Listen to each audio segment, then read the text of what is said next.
Crecí en una casa de 3 pisos en el hermoso pueblo de San Sebastián, en la costa vasca. Parecía sacada de una revista de decoración de interiores, con sus contraventanas recién pintadas de blanco cada primavera, los setos perfectamente cuidados y un camino de entrada donde relucían 2 coches alemanes bajo el sol matutino.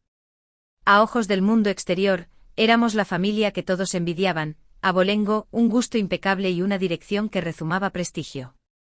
Sin embargo, tras esas paredes, la vida se regía más por la imagen que por la intimidad. La mesa del comedor era el lugar donde mis padres medían nuestro valor, no por lo que lográbamos por nosotros mismos, sino por cuanto reflejábamos el nombre de los Aldama. Mi padre, Ricardo Aldama, era un hombre de orden y legado. Había heredado la firma de inversión familiar de su propio padre y la había convertido en uno de los grupos de capital privado más influyentes de la región. Su voz portaba el peso de la certeza, esa que nace de décadas sabiendo que el mundo se doblega a tu favor cuando tienes el nombre correcto y la cuenta bancaria adecuada. Mi madre, Margarita, era la anfitriona perfecta, siempre pulcra, siempre con una sonrisa ensayada que nunca se resquebrajaba, incluso cuando sus palabras cortaban como el cristal. Ella era la guardiana de la reputación Aldama, recordándonos a diario que nuestro apellido conllevaba una responsabilidad, que ser un Aldama no era un privilegio que hubiéramos merecido, sino un deber con el que habíamos nacido. Mis hermanos prosperaban bajo esas expectativas. Mi hermana mayor, Elena, 3 años mayor que yo, era la joya de la corona de la familia. Poseía esa clase de belleza que atrae la atención en cuanto entra en una habitación. Su cabello rubio brillaba como si tuviera su propia fuente de luz, su postura era perfecta y su sonrisa podía encantar a los donantes en una gala o a los profesores en un auditorio. Estaba preparada para la grandeza, una educación universitaria de prestigio, veranos en Londres, prácticas con políticos en Madrid. Era su prueba viviente de que el legado Aldama perduraría en los círculos que importaban. Luego estaba mi hermano pequeño, Javier. Era el bebé al que nunca se le podía reprochar nada, ni siquiera cuando se equivocaba. Impulsivo y temerario, ya había estrellado 2 coches antes de cumplir los 20. Aún así, cada vez mi padre lo desestimaba como simples errores juveniles. Era consentido de maneras que yo nunca experimenté, tutores privados cuando se quedaba atrás, vacaciones en Europa cuando necesitaba un descanso y un flujo interminable de segundas oportunidades. Y luego estaba yo, la hija mediana, la que caía en el silencio entre la hija dorada y el bebé consentido. Desde el principio me sentí fuera de lugar en un hogar donde las apariencias lo eran todo. No me atraían la política, las finanzas ni los juegos de alta sociedad que entusiasmaban a mis padres. Lo que me iluminaba era la comida, los sabores, las texturas, el ritmo al picar las verduras, la creatividad de convertir ingredientes sencillos en algo extraordinario. Mientras Elena practicaba sus discursos, yo me escabullía a la cocina para observar a nuestra asistenta, María, preparar la cena del domingo. Ella me dejaba amasar la masa y probar las salsas, y con cada cucharada, me sentía más cerca de algo real, algo que no se podía medir por el prestigio o el pedigrí. Cuando a los 17 años anuncié que quería ser chef, mi padre casi escupe su vino. Dejó su copa con una fuerza deliberada, su mandíbula se tensó como siempre hacía antes de emitir un veredicto. Chef, repitió como si la palabra en sí fuera sucia. Vas a avergonzar a esta familia con esas tonterías. No te criamos para que desperdicies tu vida en una cocina. Mi madre intervino, su voz teñida de desdén. Cocinar es un pasatiempo, querida, no una carrera. Déjale eso a la gente que no tiene opciones. Pero yo no me rendí. Por primera vez en mi vida, sentí certeza sobre algo. Quería cocinar. Quería crear. Quería vivir una vida que no estuviera definida por cócteles y reuniones de juntas. La tensión en la habitación era insoportable. Elena sonrió con suficiencia en su copa, encantada de verme tropezar, mientras Javier se encogía de hombros, como si mi destino fuera irrelevante. Mi padre finalmente empujó los papeles de mi fondo universitario por la mesa, su voz baja pero firme. Si vas a abandonar a esta familia, lo harás sin nuestro dinero. Haz lo que quieras, pero no esperes un céntimo de mí. Esa noche empacé una maleta. No lloré, aunque una parte de mí quería hacerlo. En cambio, doblé mi ropa cuidadosamente, guardé el juego de cuchillos de segunda mano que María me había regalado y cerré mi vida en una maleta maltrecha. Dejé atrás los céspedes inmaculados, los coches importados y el fideicomiso que una vez pensé que era mi red de seguridad. Solo llevaba mi maleta, mis cuchillos y los 1.200 euros que tenía en mi cuenta corriente. Recuerdo estar de pie en el umbral de mi habitación, mirando por última vez la cama con dosel, las fotografías enmarcadas de vacaciones en Europa. Las paredes pintadas de un delicado tono crema que mi madre insistía que reflejaba refinamiento. Todo parecía preparado ahora, como un decorado en una obra de teatro en la que nunca había encajado de verdad. Apagué la luz, cerré la puerta y caminé por el pasillo. Llegué a la puerta principal. María apareció en el umbral de la cocina. No dijo mucho, solo me entregó una bolsa de papel. Dentro había unos cuantos sándwiches y una nota que decía: sigue tu hambre. No te traicionará. Sus ojos brillaron mientras me abrazaba fuertemente, susurrando: harás algo hermoso. Lo sé. Su fe en mí importaba más que todos los años de desaprobación de mis padres. Salí a la noche, el aire espeso con el aroma a hierba recién cortada y el zumbido distante del tráfico. La casa detrás de mí brillaba como un monumento, sus ventanas iluminadas, sus muros impenetrables. Sentí tanto terror como euforia. Por primera vez, mi vida era mía. Los días siguientes fueron caóticos. Alquilé una pequeña habitación en Bilbao a una profesora jubilada llamada Doña Carmen, a quien apenas le importaba que entrara y saliera. El papel pintado se desconchaba, las tuberías crujían y el colchón se hundía en el centro. Pero era mía. El silencio de esa pequeña habitación era diferente al silencio de la casa de mis padres. No era frío ni juicioso. Estaba lleno de posibilidades. Con mis cuchillos y mis escasos ahorros, entré en cada restaurante que pude encontrar pidiendo trabajo. La mayoría se rió, algunos me rechazaron en la puerta, y unos pocos me ofrecieron turnos de fregaplatos. Los acepté todos. Las horas eran largas, el pago apenas suficiente para cubrir el alquiler, pero cada vez que estaba cerca de una estufa o picaba cebollas en una línea de preparación, me sentía viva. Volvía a casa por la noche con quemaduras en los brazos y ampollas en las manos, pero también con una certeza creciente de que había elegido el camino correcto. Era duro, inimaginablemente duro, pero era mío. Ya no era la hija de Ricardo y Margarita Aldama en esas cocinas. No era la sombra de Elena ni la hermana pasada por alto de Javier. Era solo Dara, la chica que amaba la comida, que amaba el calor, que amaba la forma en que los sabores podían contar historias que ningún pedigrí podría jamás igualar.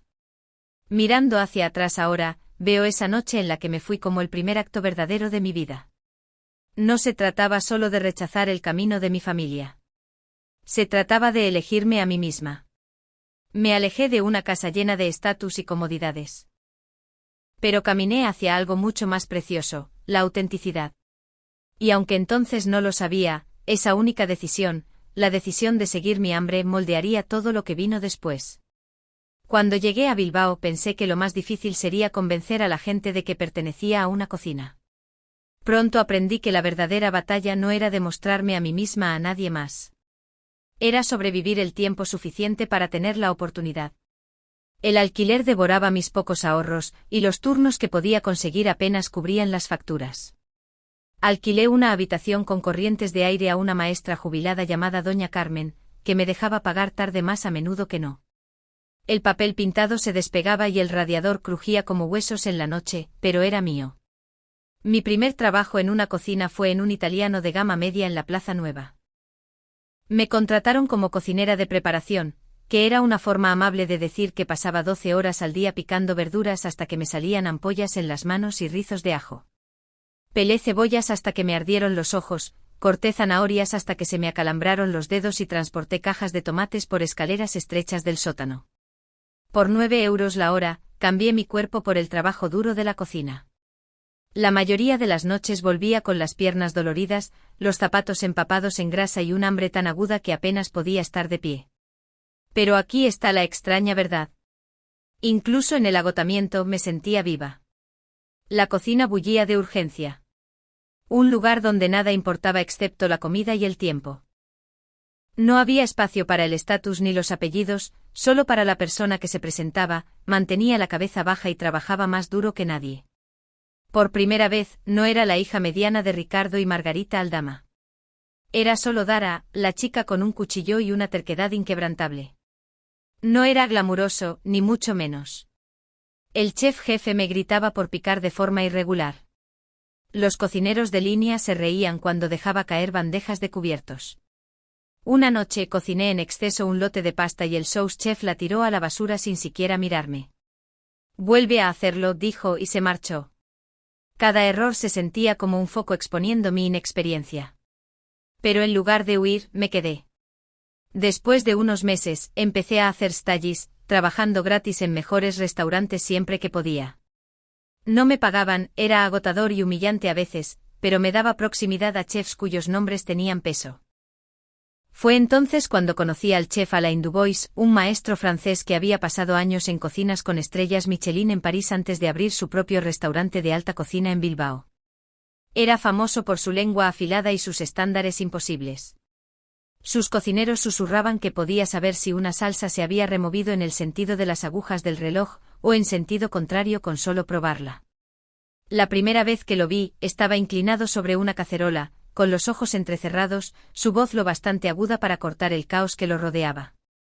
Cuando le pregunté si podía hacer un stage en su cocina, me examinó como si estuviera decidiendo si valía la pena el oxígeno que gastaba. «Trabajarás gratis», dijo con su espeso acento francés. «No te quejarás. Fracasarás y luego lo harás de nuevo hasta que sea correcto». Asentí porque ya sabía que no tenía nada que perder. Esos primeros meses bajo Alain casi me destrozaron. Me hacía fregar ollas hasta que me sangraban los nudillos, pelar patatas hasta que se me hinchaban las muñecas y remover caldos tan pesados que me dolían los hombros durante días. Nunca elogiaba, solo corregía. La primera vez que emplaté un plato, golpeó el plato contra el mostrador y dijo: «La comida fea debe seducir la vista antes de tocar la lengua. Empieza de nuevo». Volví a casa esa noche y lloré en el fregadero de mi apartamento, mis lágrimas mezclándose con el olor a cebollas en mi piel. Pero a la mañana siguiente volví. Esa era la regla en la cocina de Alain. Podías fracasar, pero tenías que volver. Lentamente algo cambió. Mi corte con el cuchillo se volvió más agudo, mis salsas más equilibradas. Aprendí a probar con intención, a comprender no solo los sabores, sino la armonía. Alain nunca lo admitiría, pero empecé a ver un destello de aprobación en sus ojos cuando pasaba por mi estación sin corregir. Los años se difuminaron en un torbellino de turnos de 14 horas y pies doloridos. Vivía de sobras, pan sobrante, cucharadas de sopa, una copa ocasional de vino barato cuando la noche finalmente terminaba. Mis cheques de pago eran pequeños, pero la educación que estaba recibiendo no tenía precio. Alain me enseñó disciplina, precisión y resiliencia. Más importante aún, me enseñó que ser chef no se trataba de ego o fama. Se trataba de respeto por los ingredientes, por el oficio y por las personas que confiaban en ti con sus comidas. Cuando cumplí 28 años, me había abierto camino hasta ser cocinera de línea en el restaurante de Alain. 2 años después, me ofrecieron un puesto de sous chef en un local de alta gama en Barcelona. Dejar Bilbao fue agridulce. Había construido algo parecido a una familia en la cocina de Alain, pero Barcelona se sentía como la próxima frontera. Era más grande, más audaz, más hambrienta. Empaqué mis cuchillos y subí al tren, con el corazón latiendo con miedo y esperanza. Barcelona me puso a prueba de nuevas maneras. El restaurante donde aterricé era elegante, moderno y despiadado. El chef ejecutivo Marc Vidal era más joven que un cordero, pero igualmente exigente. Valoraba la velocidad y la creatividad, empujándonos a innovar sin comprometer nunca la ejecución. Bajo Marc aprendí a liderar un equipo, a dirigir una línea durante el servicio de cena sin que el caos desembocara en desastre. Aprendí a gestionar egos, a calmar temperamentos y aún así emplatar comida que deslumbraba a los críticos. Pero Barcelona no era solo una cocina. Era un campo de batalla. La competencia era feroz, y los restaurantes abrían y cerraban como mareas cambiantes. El alquiler en el Passeig de Gracia era brutal, y los inversores solo se preocupaban por los beneficios. Aún así, algo dentro de mí se agitó. Por primera vez, ya no solo quería cocinar en el restaurante de otra persona. Quería construir algo mío. Cuando cumplí 35 años, la oportunidad llamó de la manera más inesperada.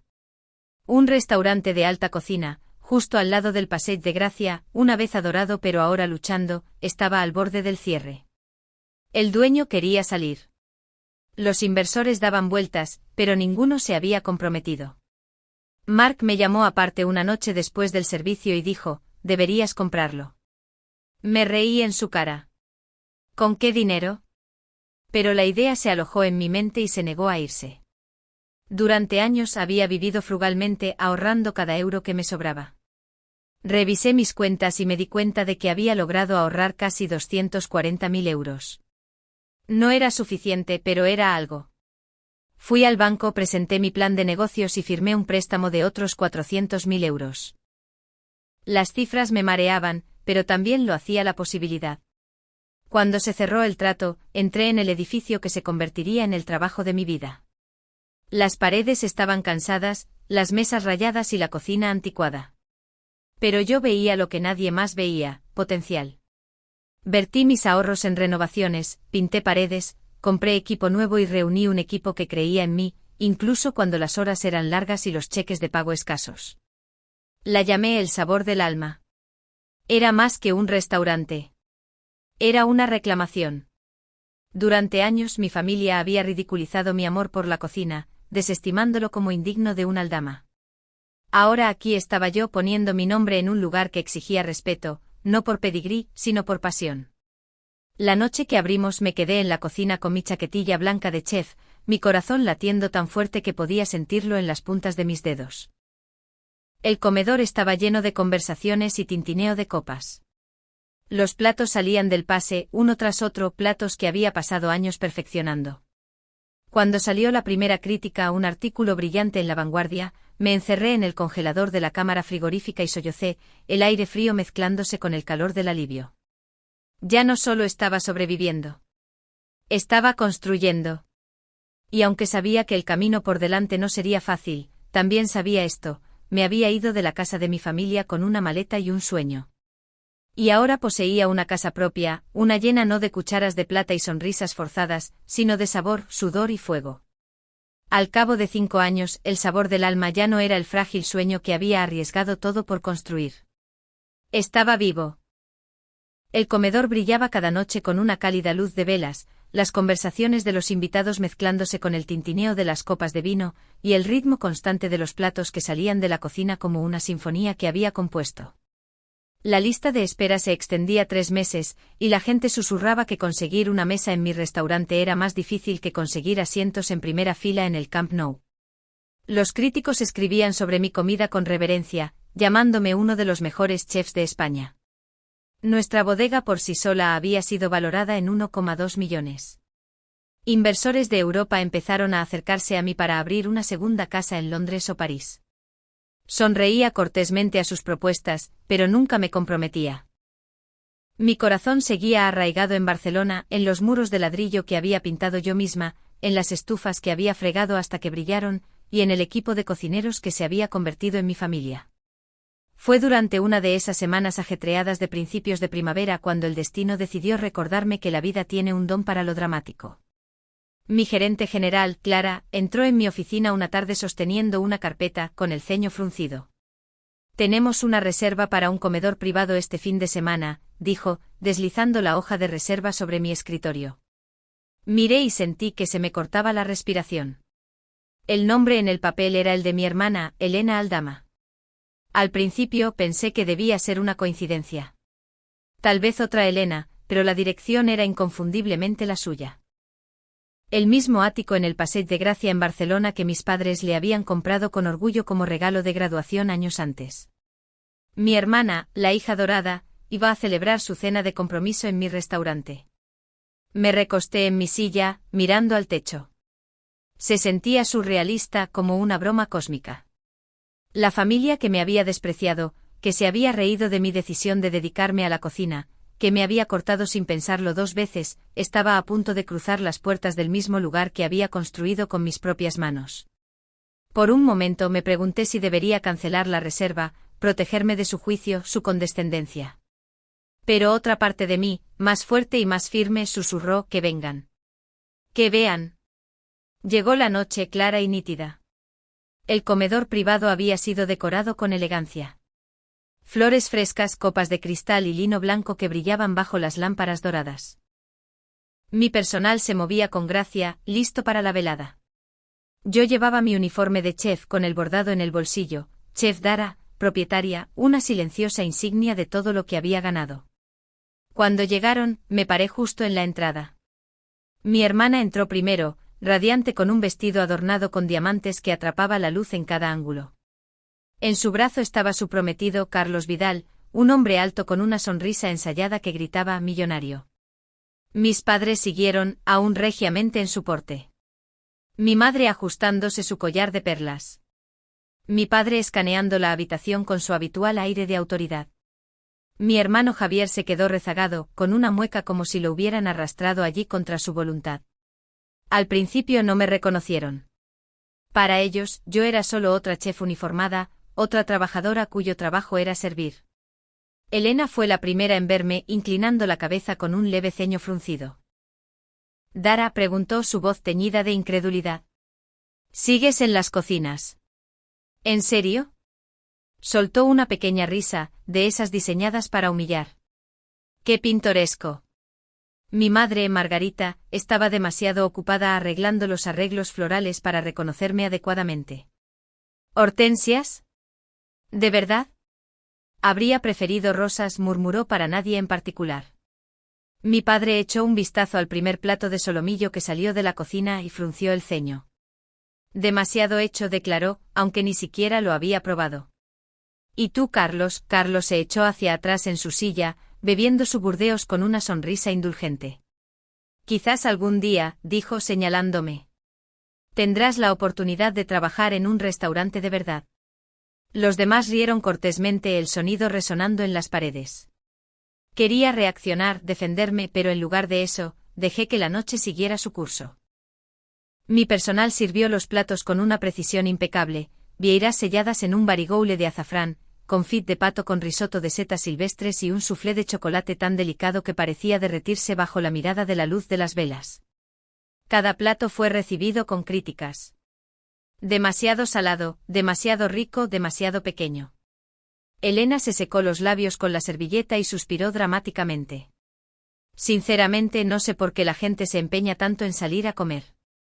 Nunca es tan bueno como se supone que debe ser. Por dentro me debatía entre la risa y la exasperación. No tenían ni idea. Estaban sentados dentro de mi creación, criticando comida preparada bajo mi nombre, ajenos al hecho de que el restaurante que habían elegido para el compromiso de Elena era el mismísimo sueño que una vez se habían burlado. Y entonces llegó el momento que lo cambió todo. Al final de la noche, cuando los platos habían sido retirados y la conversación se había apagado, llegó la cuenta en su carpeta de cuero. Mi camarero, un joven amable llamado Luis, que había estado conmigo desde el principio, la llevó a la mesa. La dejó con una reverencia y dijo claramente, la chef Dara, la propietaria, se encargará de esto personalmente. Por un momento un silencio envolvió la sala. La propietaria, mi padre se congeló, su tenedor a medio camino. El vaso de vino de Elena se detuvo justo antes de sus labios. La mano de mi madre revoloteó nerviosamente hacia sus perlas. Lentamente todos se giraron para mirarme. El reconocimiento amaneció, agudo e innegable. La propietaria, susurró Elena, su rostro pálido. Luis me sonrió cálidamente. Sí, chef. Todo el mundo en la cocina está muy orgulloso esta noche. Otra crítica maravillosa llegó del periódico, guiñó un ojo antes de desaparecer, dejando a mi familia mirándome como si hubieran visto un fantasma. El aire cambió. Mi padre carraspeó, su postura rígida. Bueno, dijo bruscamente. No me había dado cuenta. Su voz se apagó, inusualmente incierta. Carlos se inclinó de repente, su suficiencia disolviéndose en un encanto ansioso. Dara, deberías haber dicho algo antes. Soy socio en Vidal y Asociados. Manejamos contratos de restaurantes todo el tiempo. Deberíamos hablar de tus futuras expansiones, Europa, quizás. Sus palabras salieron rápidas, demasiado rápidas, como si la proximidad a mí pudiera comprarle estatus. Mi madre extendió la mano sobre la mesa, sus dedos manicurados rozando mi mano. Cariño, dijo suavemente, su voz temblando un poco. Estamos tan orgullosos de ti. De verdad. Las palabras sonaron ensayadas, como líneas de una obra de teatro que no había practicado lo suficiente. Elena, por una vez, no tenía nada ingenioso que decir. Abrió la boca, luego la cerró, sus ojos dando brincos entre mí y Carlos, como buscando un guión que de repente había desaparecido. Me quedé allí en silencio, dejando que el silencio se extendiera. Durante años había imaginado momentos como este, ensayado discursos en mi cabeza donde finalmente les diría todo, les recordaría cada palabra cruel, cada desprecio, cada vez que eligieron el pedigrí sobre la pasión. Pero allí de pie, me di cuenta de que no lo necesitaba. La verdad estaba escrita en sus rostros. Sorpresa, incomodidad, envidia, arrepentimiento. Sonreí cortésmente y dejé la cuenta a un lado. La cena de esta noche corre por mi cuenta, dije. Considérenlo un regalo de boda. Mi voz era tranquila, firme, llena de una autoridad que no sabía que poseía en aquella casa colonial de San Sebastián. La mesa estalló en halagos vacilantes y disculpas superficiales. Mi padre murmuró algo sobre subestimarme. Mi madre intentó disimular años de negligencia con unas pocas palabras forzadas. Carlos se inclinó con promesas de contactos mientras Elena sorbía su vino en silencio, su orgullo herido, pero su envidia hirviendo bajo la superficie. Pero nada de eso importaba. Por primera vez en mi vida, no sentía hambre de su aprobación. El nudo que había vivido en mi estómago desde la infancia, la necesidad de demostrar que era digna del nombre Aldama, se aflojó y se disolvió. No necesitaba su validación. Había construido algo real, algo duradero, algo que me pertenecía solo a mí. Al salir del comedor, miré hacia atrás una última vez. Estaban sentados alrededor de la mesa, todavía procesando lo que habían aprendido. Sus risas ahora eran frágiles, su conversación forzada. Me di la vuelta y regresé a la cocina, el lugar donde realmente pertenecía, el lugar donde el fuego y el sabor me habían moldeado en quien era. Cuando terminó la cena de compromiso, mi familia se fue en sus coches con chofer, sus rostros aún inquietos, sus palabras flotando en el aire como humo. Las disculpas vacilantes de mi madre, el reconocimiento rígido de mi padre de que me había subestimado, la sonrisa forzada de Elena.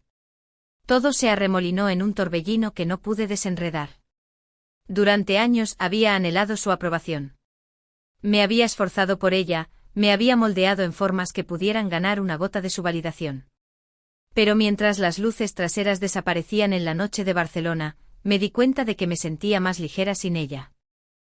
El nudo que había vivido en mi estómago durante décadas finalmente se había aflojado. El comedor privado estaba ahora en silencio, copas vacías esparcidas por la mesa, servilletas dobladas cuidadosamente por el personal. Caminé de regreso a la cocina, donde la energía aún bullía. Mi equipo, Luis, Tera y los cocineros de línea que habían sudado cada segundo de la velada, me miraron con orgullo silencioso. No preguntaron cómo me sentía al recibir a mi familia o qué significaba la incomodidad. No hacía falta. Lo sabían. Habían visto cómo las palabras de mi familia rebotaban en mí y se deslizaban, ya no perforaban como lo habrían hecho una vez. Buen servicio esta noche, dije, mi voz firme, y lo decía en serio. La cocina había funcionado como una sinfonía, y ninguna cantidad de críticas de mi familia podía borrar esa verdad. Después de que todos registraran su salida y se lavara el último plato, me quedé atrás.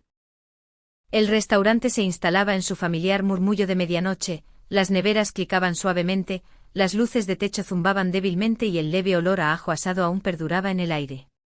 Me senté en una de las mesas pulidas en un rincón, con una copa de vino tinto en la mano, y me permití pensar en lo que vendría después.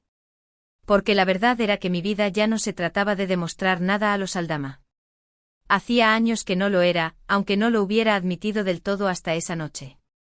Mi vida se trataba de construir algo mío, algo duradero, algo que quizás, solo quizás, podría cambiar los caminos de otros como yo, aquellos a quienes se les había dicho que no eran suficientes.